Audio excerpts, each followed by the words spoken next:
Okay, we are alive. The show is Zoom from Miles's room. The guest is the great Chris Van Vliet. Let's see, he's a TV host, he's a YouTuber, he's a podcaster, he's a content creator, he's a brand influencer, he's a good friend of mine, he's a good baseball player, he's got a six-pack, maybe an eight-pack by now. What don't you have, my man? All that matters is that I'm your good friend. I appreciate that you put that in there. So thank you for having me. Thank you for inviting me to Miles's room. How does Miles feel about this? You know, we had a conversation when COVID happened. I was like, look, buddy, you're 2 months old, but I'm going to need you to verbally tell me that it's okay for me to use your bedroom as sort of a makeshift studio. And he mumbled and grumbled and sort of moved his head. So I was like, that's a yes. That's it. That's it. Yeah. I love this. Congrats on you doing this. Congrats on taking this step and making this happen. Thanks, buddy. All right, so here's the deal.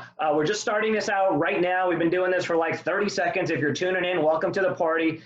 We are broadcasting on Zoom and simulcasting on Facebook. So here's the deal, guys. I want you to ask questions of Chris. We're going to talk about branding, marketing, TV hosting, entrepreneurship, his love of wrestling. So if you guys have questions, here we go. Mel Marrero already jumping in. We both know Melissa. Wow, Mel. Hey, Mel. We love her. And a few other people are watching as well, which is really terrific. All right, so let's see. Where do I start with you, my man? So much to cover. How are you? I'm doing well. I'm just like I think I'm in the same boat as everybody else, where we're like, this is great, and it's been an opportunity to like kind of pivot and figure things out without like, you know, the rush and craziness of the world. But man, I'm with you, where we're just trying to like find new ways to do this in the quote unquote new normal that we have.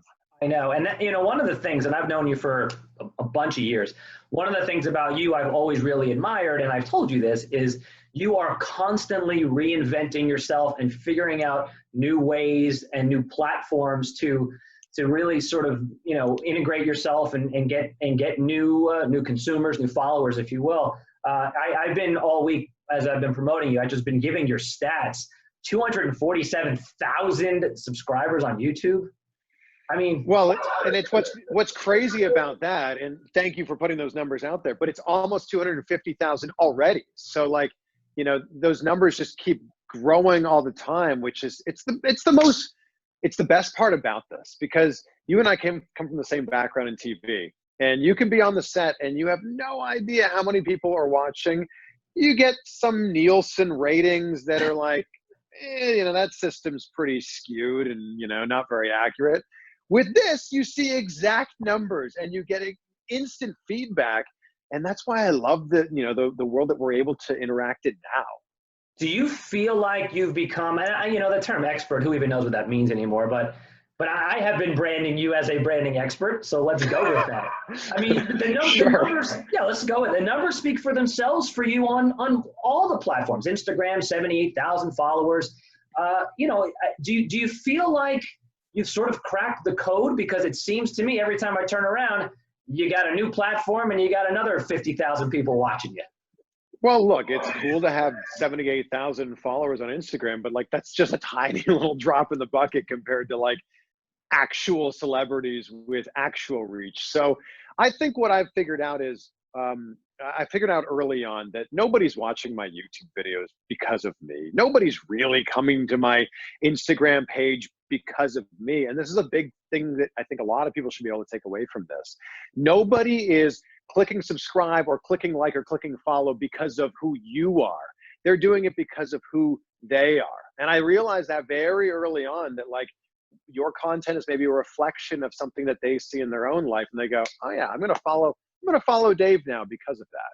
That's super interesting. I love that. Let's spend some time on that. So when you're creating content, when you're interviewing wrestlers on your YouTube page, everything you're doing across all your platforms, you're constantly thinking of the consumer, of the viewer, and approaching your content from the perspective of what would they like? Would they like this? Is that right?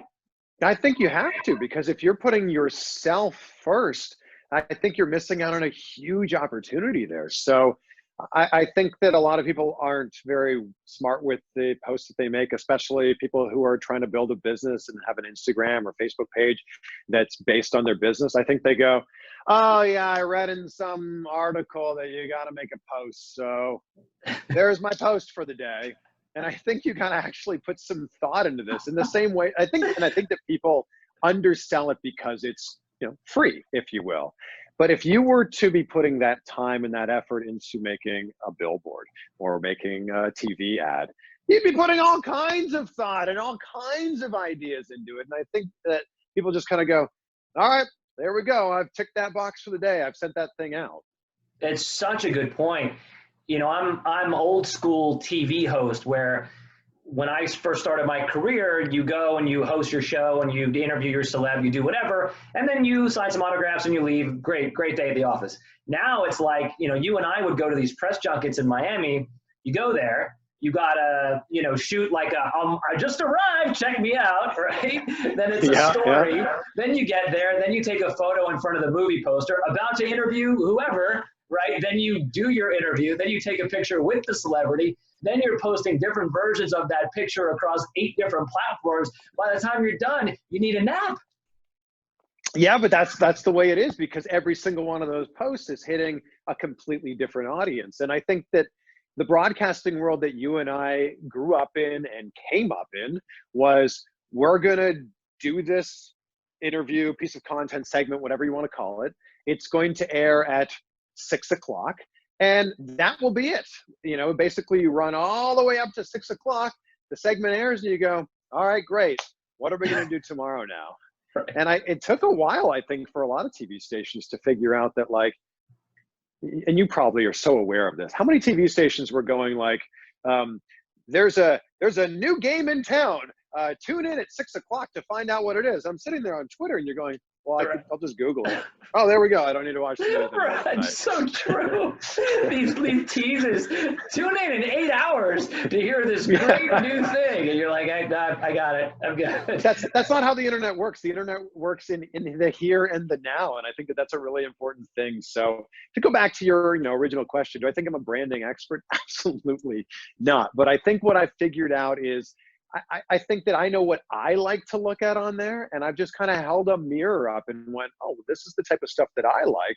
I'm sure that the people that follow me will like this type of thing as well. Such a good point. I think being an effective communicator across any platform, so much of it is your own personal joy, your own personal enthusiasm and passion, because it radiates across the TV lens, on stage and an audience, and same thing with social. All right, we got questions already. Keep your questions coming. First one, Chris, is from Jay, who says, Chris, how long did it take for you to establish your brand? What advice do you have for a journalist / TV host trying to establish that on social media as well?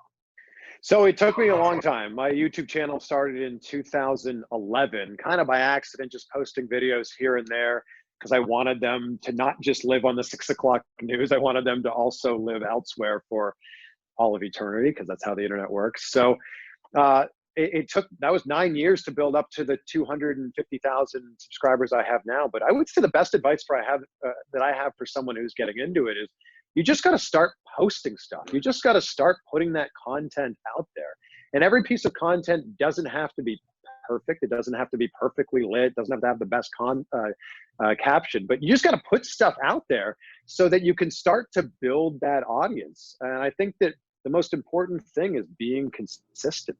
You can't just post once in a while. I think it's like posting as much stuff as you can. And if you're interested in doing interviews, which is, kind of what I've been doing a lot in my career, I think you just got to start doing any interviews to begin with. If golfing's your thing, start interviewing the local golf pro down the street at your local golf club, and kind of go from there and build things up. And look, you're a living, breathing testament to what you're talking about, because for you, wrestling is your thing, or one of your things. And yeah. I just know from the evolution of our friendship, and every time we go get a meal and talk about, your wrestling videos, it's like every single time you have another really cool achievement. Like, for example, it's to the point now where the biggest names in wrestling are seeking you out. They're like, we're going to do one interview. It's going to be with you. And you're getting phone calls from these like mega wrestling superstars, which you go to these wrestling Comic-Cons or whatever, and people recognize you. I mean, that, that's gotta make you feel good because you put so much work into this. Yeah, and that's such a wild experience that like the guy holding the microphone can be recognized. But I just started going out of my way to making these interviews happen. So if someone who lived in Jacksonville said, yeah, I'll do an interview with you, I typed into my phone, Jacksonville's like a 5-hour drive. So 5 hours there, an hour for the interview, 5 hours back. Yeah, I can spare 12 hours today. And that's what I started doing, because I knew that interview, for example, got, 250,000 views. And I think that if you're willing to do the things that others won't do, you're going to get the things that others won't get. Yeah, and it is a lot of hustle for TV for you when you were on Deco Drive in South Florida on Channel 7. People see you and you're interviewing Tom Cruise and you're in front of the Eiffel Tower and you're in London. Awesome, totally great. But let's be honest, it's not like going from Miami to Fort Lauderdale. I mean, it is a sacrifice. Well, I think what people don't realize with any of this stuff, especially TV is a great example. You see a 1-minute segment on TV, there might be like 10 to 12 to 15 hours of work that went into all the emails back and forth to set that up. Then some phone calls back and forth to set that up. Then maybe a flight or a drive to wherever that's going to be. Then the hurry up and wait when you get there. Then the actual interview, which takes, like, as you know, 4 minutes. And then it's the producing it, the writing it, the editing it. There's so much work that goes into this final product, which is, snap your fingers and it's done on TV. Right. That's right. You put in all of that and all the prep time in advance, going to see the film and thinking of creative questions. And for me, and I'm curious if you're like this too, as a content creator, some of my best creativity comes like in the middle of the night at the most annoying times. And I can't turn my brain off. So if I go see Tom Cruise's film and I'm interviewing him the next day, my best questions might happen at 4 o'clock in the morning. And I'm like, fine. I'll write them down now. It's a lot of work. Yeah, it's a lot of work, but look, we're fortunate to be able to work in industries that we love. Yeah. And the cool thing about the world now is if you're passionate about something, the outlet is there. I started in my broadcasting career in 2005, and if I was passionate about wrestling then, there was no real outlet unless I worked for the WWE, or I wrote for like some website, and that would have been my only options. Now it's like you can, as soon as we're done this, I could go on my computer, start a new YouTube channel, create my own website, do whatever I want to do. So if I can do this for wrestling, I put the belts on display here for you guys. I see them. Very nice. And the other thing we really haven't talked a lot about, my other passion is bass fishing. So if I could take these two crazy hyper niche things, bass fishing and pro wrestling, whatever the thing is that you're passionate about can be your thing. Yeah. The bass fishing one, that was definitely, I was going to ask you that. And let me get to that in a second. Let me just reset. Sure. If people are tuning in right now on Facebook Live, this is Chris Van Vliet. I mean, just what a great guy. He's the man, okay? The guy does everything. He's a TV host. He's a YouTuber. He's got a podcast. He's a brand influencer. He wears cool socks. You name it. And are you wearing cool socks at the moment or no? No, I'm not. No, but I'm not even wearing pants, so... That's for the Zoom from Miles' room in 15 years. My son's room. Come on, man. I'm not there. Okay, that's a great point. Sorry, buddy. Sorry. So if you're watching on Facebook Live, please ask Chris any questions you want. We've already gotten some good ones, and keep them coming. If you want to know about building your brand, that's really how when I was promoting this all week, that was really what I was focusing on. You are, we covered this already. You are a brand expert, whether you want to call yourself that or not. I'm calling you that. You built your brand on multiple platforms. So if people are watching and you're entrepreneurial and you want to grow your following on social media, on any platform, please fire away and ask Chris. So yes, bass fishing. What? How? And you've made another successful enterprise out of this. Yeah, my question is this. Huh? That's my question. This has been a passion of mine since I caught my first fish when I was 4 years old. And I honestly can't explain why I love bass fishing so much, but Yeah, this is my thing. And I'm not doing it as much now because I've been doing so much of the business side of it with the company that I have. It's called Woo Tungsten. That's how you have to pronounce it. Woo Tungsten. We sell tungsten fishing weights for bass fishing. But yeah, this has been a thing. I fished in tournaments. I fished as an amateur in professional bass tournaments. And this has been a thing that I love. And the cool thing about bass fishing, if you want to talk about social media, is you can niche in this like crazy. You can go from the outdoors to people who like fishing to people who like a specific type of fishing, bass fishing. And then from there, you can, if you're using the type of weights that we sell, you're doing like a very specific style of bass fishing. And we've been able to hone in on that. Like hashtag bass fishing is probably going to be used by someone who likes bass fishing, you know, and we really just honed in on those hashtags early on and started creating content that looked like the brands that we were trying to emulate. How has the podcasting been the experience been for you? I know for you, it's one of your newer ventures. Yeah, so I started my podcast last June, kind of just as like a way for the audio for my interviews to live somewhere. So for those that don't know, my YouTube channel is these long form interviews, like 45 to 60-ish minute interviews. And that's a big ask for someone to like keep their YouTube browser open for 60 minutes, especially if it's on their phone, they've got to actually keep the app open. So I said, why don't I just put the audio version of these on the podcast? You can listen to it however and whenever you want. So it's been going like really well. And it's like, I can tap into those radio muscles that, you know, that's where I started my career in radio. And it's cool to just like have my mic and have this, you know, conversation with, it's a one-on-one conversation with whoever's listening. Who have been some of your favorite guests? I mean, you know, geez, just in the time I've known you, the people that you've met, the people we've both been fortunate enough to meet are unbelievable. And I get the question a lot. I'm sure you do too. Like, who's your favorite interview, or the opposite? Who's a jerk? Get that question all the time too, right? But yeah, as you look back on your career, which is still, by the way, very much going this way, what have been some of your favorite interviews? So I'm going to answer this, but I also want to hear your answer because I actually don't know what yours is. So for me, mine is Chris Van Vliet. Just so you know, that's I'm leaving right now. You can't lie to the people. For me, number one on my list for the longest time was The Rock, and you know, The Rock obviously meant so much to me as a pro wrestling fan growing up. And you know, I walked around the halls of my high school raising the people's eyebrow and yelling, "It doesn't matter," at people like The Rock would do. So when I got the chance to actually meet him and do an interview with him in 2012, I was so fortunate that it was backstage at a wrestling show. It was backstage at Monday Night Raw, not when he was promoting G.I. Joe at the time or Fast and Furious 5 or whatever. I got him for 8 minutes backstage at Monday Night Raw, and he's just so great. Like from the second he walks in the door, he brings with him this incredible energy, and he has this way of making everybody feel special. Even though he's the biggest star in the world, he goes out of his way to make the moment about you. And he's really good at, you know, picking out a little part of your question. That's a really good, that's a great question, man. I really appreciate that.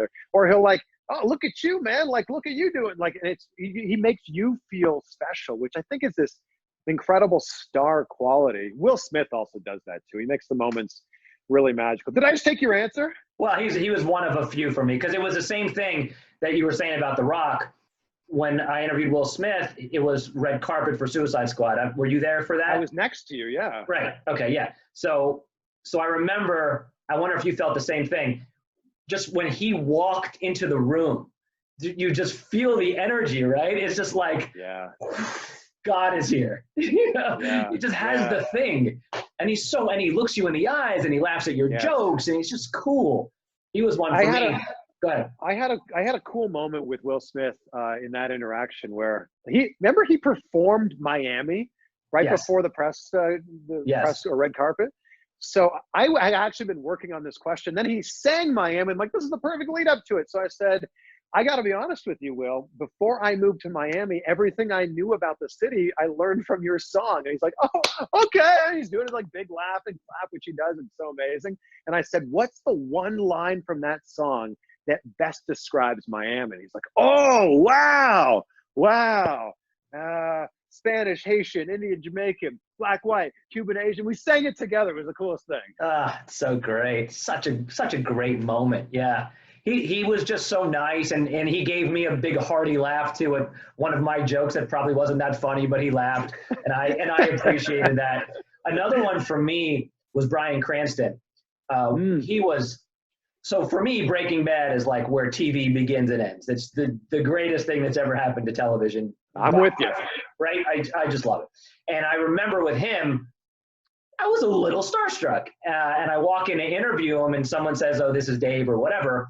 And then I ask my first question, and he calls me by name.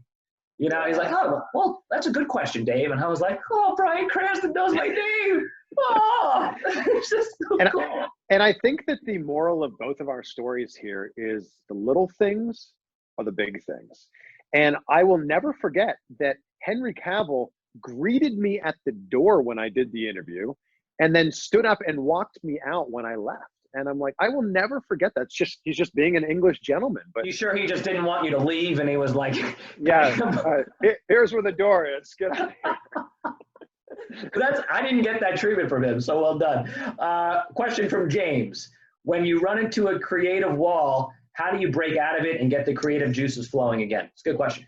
Yeah, that is a great question, James. And I think that for me, I just constantly have like a note in my iPhone where I'm just writing stuff down and brain dumping stuff at all times. Because I think we're all pretty aware that if you don't put it out there, if you don't write it down, 90% of those thoughts are going to be gone. And actually what I've been doing recently is actually physically writing this stuff down, which I think that there's something about, that happens in your brain when you're actually physically making those words with your hands. So that's what I do. And I'm just constantly like brain dumping this stuff out there. So there's a plethora of ideas written out, and then you can look at it like a day later and be like, what the hell was I thinking here? That idea. Right. 90% of these are terrible, but here's something usable. But they're there, yeah.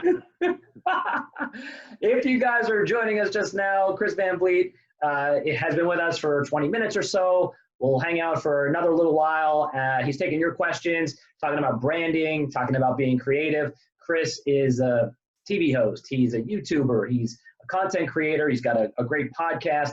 He's a brand influencer. He is constantly thinking of new and innovative ways to reach the audience. And I would sit with Chris on some set somewhere, watching him going, wow, I should be tweeting right now, because in the 5 minutes that I've been talking to Chris, he's had the conversation with me and he's been present, but I think that he has on 8 different platforms posted some sort of communication nonstop, which I always really admired about you.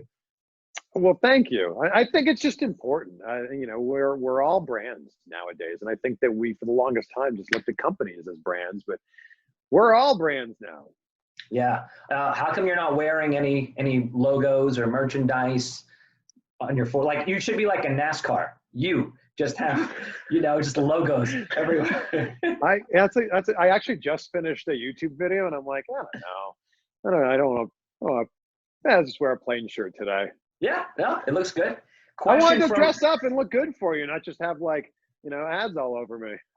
But thank you. I appreciate that. Yeah. They're probably on your back. And as you say goodbye, you'll walk out and it'll say like 7-Eleven or whatever. I wish. Okay, this is from someone named Mel Moraro. Just kidding. This is Melissa. She was my co-host on the CW when I was there. She's worked with you. We love her. She asks, what's the best social media platform to build your brand? I'll go ahead and answer this one. MySpace. Yep, that's it. Dave took the answer. Hey, Mel, how are you? I think it just comes down to where your audience is and what your platform is. For me, it's Instagram. I think that works the best. I've got the biggest, most engaged audience for myself on there. But if I'm a brand where I've got great videos that are going to help my brand, Facebook's probably going to be the place to go, because the thing that Facebook has that a lot of the other platforms don't have is that share button. If you want to repost something on Instagram, you can put it in your story, but there's no like Facebook. You click that share button and a video or a photo that you have could be shared to millions of people almost instantly. So I think it's knowing what your strengths are and finding the platform that's best for you. If you're, really good at lip syncing and bad dancing videos, TikTok's the place for you. Finally, my home. I found something that I'm good at and a place to do it on. What do you, this is like, you know, I'm just like, I'm getting training from you in real time. When you have a video, like, okay, so this video, this epic Emmy award winning performance that we're both turning in right now, That's it. obviously, when it's over, sadly. And then tomorrow I want to repost it, right? So put it on Facebook, put it on LinkedIn, fantastic. But for Instagram, what do you do? You take like a screenshot of it and say to see more, click link in bio, and then I don't know. What's the answer? I would take I would take just a snippet of this, 30 seconds, 45 seconds, whatever it happens to be, of what you think is the best part of this. And that's what I would put on Instagram and say, you know, to watch the whole thing, swipe up in my bio or swipe up in my story, link in bio. That's what I would say. And I think that the big takeaway here is not all content is created equal. Something they'll crush on Facebook might do awful on Instagram. Yeah, and I'm surprised by that. I wonder if you are too. Sometimes, you know, I post something, I'm like, oh, forget it. I'm about to get 20,000 new followers with this genius post, and there's like 3 likes. You know, yeah. and then I post whatever, a random picture of the sun, and it's, you know, 642 likes. I don't understand. Yeah, the Instagram algorithm is really it's really interesting. But you ever noticed, like, you know, your friend who has 600 followers on Instagram, but when they post their photo of their engagement, that photo, like of like actually like getting engaged, that photo will have the most likes ever. And it's not because Instagram knows that it's a guy on his knee holding a ring. It's because Instagram showed that to the first 5 people. All those 5 people interacted with it by liking it or commenting on it. Then they showed it to more people, and it kind of went from there. And that's kind of like in a nutshell, how the Instagram algorithm works. That is actually really interesting. Do you research this stuff, or for you is it trial and error? Like how much digging in are you doing to the updated algorithms of these platforms? I think the best thing that you can do is find someone who's doing the thing that you want to do and they're doing it well, and kind of take some hints from them. Like Tony Robbins always says, success leaves clues. So I think that you should find someone who's in your space. Maybe you're a brand, maybe I'm going to make this up right now. Maybe you're a personal trainer, and there's a personal trainer that's doing an incredible job of like getting all kinds of engagement. Start to take some pieces of what they're doing, give it your own shine, and do it yourself. Yeah, that's why I had a child, because I saw somebody else had a show from their kids' room, and I was like, how can I replicate this? First, I need a kid, and then I need a room, and then I need a picture. Wow. Yeah. Look at you. It was a long game. I slow played it over a couple of years, but here we are, Chris. Here we are. All right, we have, I don't know, how much more time you got with me? Whatever. Yeah, I'm happy to hang out. Come on. All right, good. So we'll do a little more time, a little bonus time with Chris. If you have any questions for him, whatever you want to know, fire away. You're a big workout guy. How are you working out in quarantine? What are you doing? Oh, these are terrible workouts. I miss going to the gym so much. I'm not a coffee drinker, so for me, waking up and going to the gym was boom, that was my energy. Like I was going to hit the gym and go right into it. And I feel like these at-home workouts, like they're okay, but they're like body weight workouts. And I've been like lifting jugs of water, and I'm doing step-ups on my cooler, and like they're okay. I've been doing a lot of running actually lately, but I am so excited for when we can go back to the gym and get any sort of semblance of normality. Gosh, but I feel like, because, you know, same answer for me, but I feel like the gym is one of the last places I'd actually want to go to when you think about sweat and proximity and, you know, those people who are like benching going, and just stuff is shooting out of their mouths and noses. Kind of gross. Yeah, I agree with you. And I'm curious to see how they're going to do this to make it safe for everybody. But I can't wait till gyms open up again. Michelle just said that's an expensive approach, Dave. My approach of having the child for the web show. And she's right, you know, but I'm dedicated to my craft. It's a lifetime commitment, you know, and you're in. Right. I can't cancel this show. This is going to go on until he goes to college. Yeah, that's well, the thing is, Miles can then take over the show eventually. So maybe you're onto something here, Dave. Oh, listen, I put that kid in front of a camera all the time. Yeah, I'm like, smile, show me angry, you know, show me funny. Yeah, we're working on them already. I was checking out your website today, and you have this great quote, which I remember you and I talking about this quote a couple of years ago. Vague goals get vague results. I remember sort of the genesis of that for you. I love that. Talk to us about that. Well, I think that the opposite of vague goals get vague results is specific goals get specific results. And I think that too often people set themselves up for failure by creating these goals that have no real end to them. Now, I want to lose some weight this year. Okay, well, if you lose half a pound, congratulations, you have now accomplished your goal. I want to grow my following on Instagram this year. Well, if you get one more follower, you have achieved your goal. These are terrible goals, and I think it's important to set a specific goal so you have a benchmark that you're driving towards. It'd be like getting in your car and just driving around and hoping that you arrive somewhere. No, if you get in your car with an actual destination of where you're heading, you know exactly where you're headed. You know how far along the path you've gone since you started. And I think that that's what's really important. And for me, I set a specific goal last year of I wanted to do 50 wrestling interviews. And at that point, like I think the most I'd done, the year before I'd done like 40, but I'm like, I'm going to do 50 this year. One a year, I think, or one a week. I think that that's a good goal. I ended up doing that in the middle of the year. In July, I had 50. So Wait, like, so then you take the rest of the year off, obviously. That's exactly what I did. Yeah, January 1st, I started off again. No, I ended up doing 100, and the numbers were really reflective because I had something. The other cool thing about that is I kept putting that out there in all my videos. I'm like, vague goals get vague results, heading towards that goal of 50. And I would get tweets and Instagram comments almost every day from people being like, hey, man, what number interview is this? And I'm like, oh, I actually don't know. Let me look. Oh, this is number 38. They're like, oh my God, it's only May. You're going to crush this. And I did. And so the specific goal now is 1,000 reviews on my podcast by the end of the year, but I'm at 845 reviews now. So this is possible if you haven't. Well, I think you did leave. I made you leave one. Yes, I did. And I loved it because, you know, you're great at what you do. But let's do a little promotion right now. Because you just mentioned you want those reviews. Give people some web addresses, podcasts, give them all your stuff. So it's my name, Chris Van Vliet, which I'm sure is spelled down here, you know, somewhere in the. It's actually not. Wait, I don't have a lower third. Oh, on your. Yeah. CVV is what it says. I don't know, whatever. So at Chris Van Vliet on Instagram and Twitter and Facebook, and my podcast has the very original title of The Chris Van Vliet Show. So if you're a wrestling fan, you'll get it. But even if you're not a wrestling fan, I hope that it sparks like this interest in you and this passion in you, knowing that if I can make a podcast talking about sweaty men in their stretchy pants, you can make a podcast about anything you want. By the way, sweaty men in their stretchy pants was the title of my bar mitzvah video, just so you know.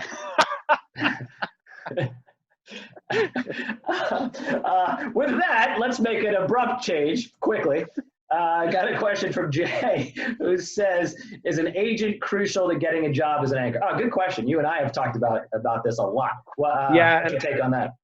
I think that it's especially when you're starting off in your career, I think an agent's helpful to get you into a room or get you an interview that you wouldn't have got on your own. And I think that news directors will take a phone call or an email from an agent that they maybe have a relationship with way more than they will from some random guy who's just sending them an email.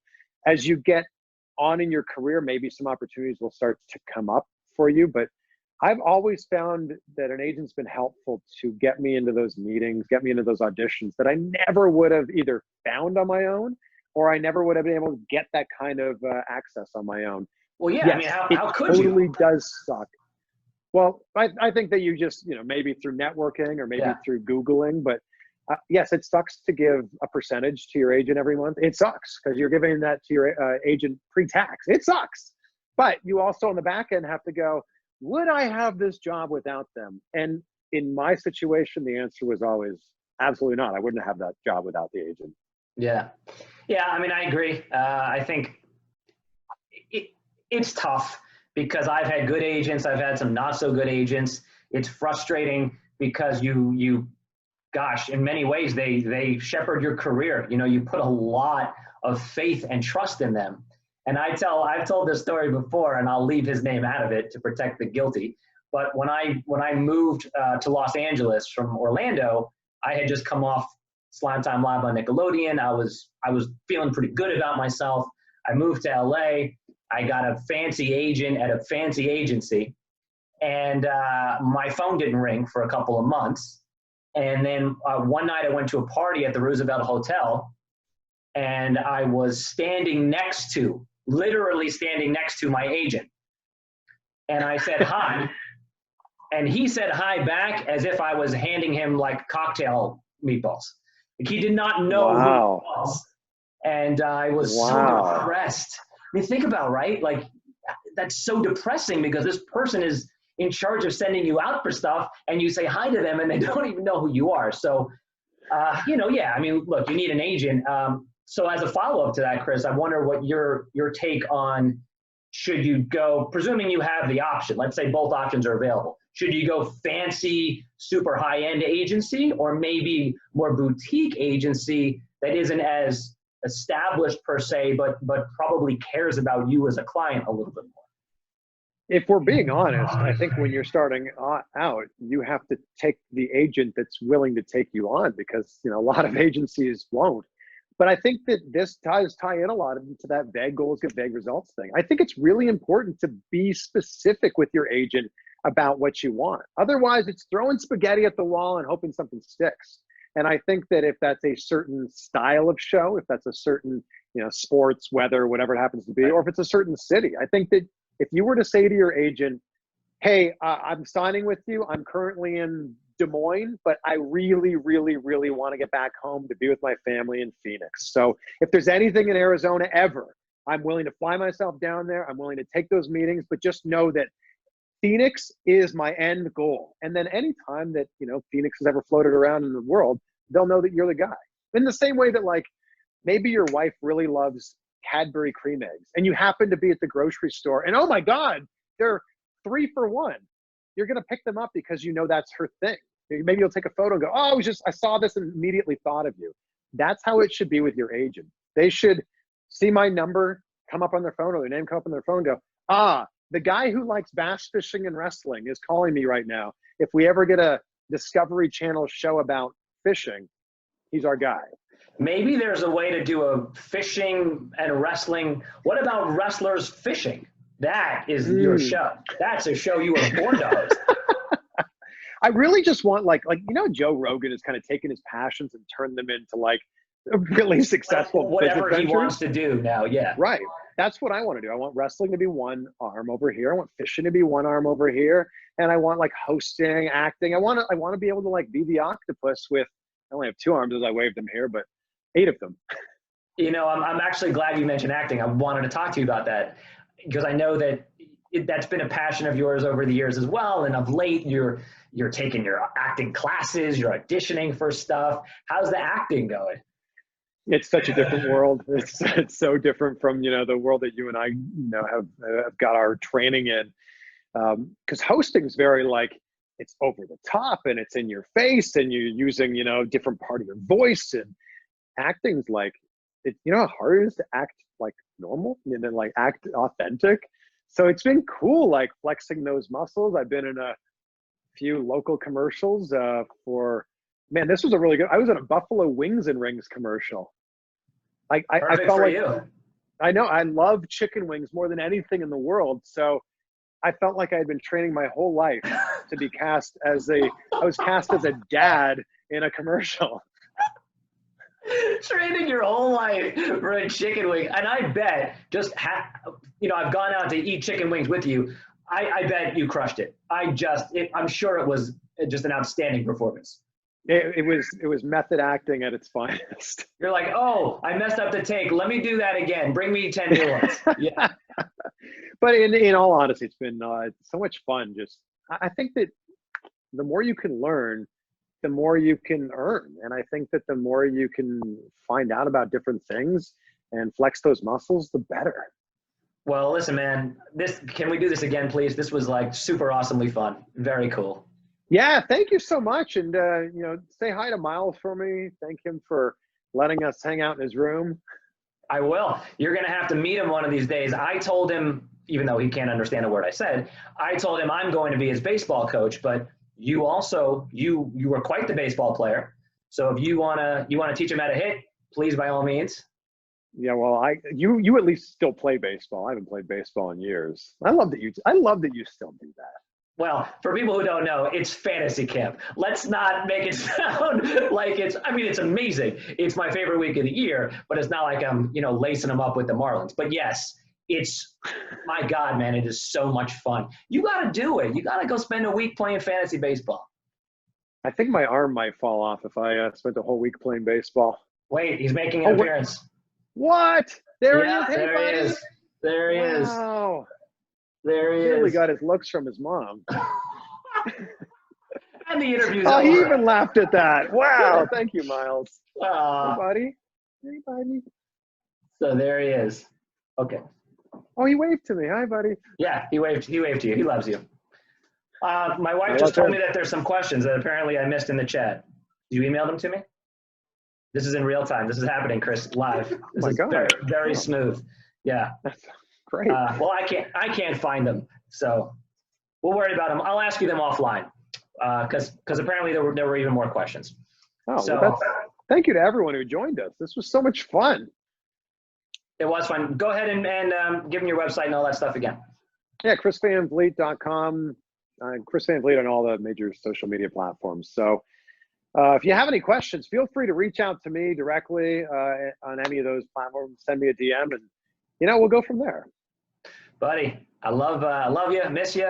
Hope to see you again in person soon. Thanks for being on the show. Yeah, likewise, man. And congrats to you on everything. And it's only going to keep getting better from here. Yeah, man, for sure. All right, bud, I'll talk to you soon. See you, Chris. All right, man. See ya. Thanks, everybody.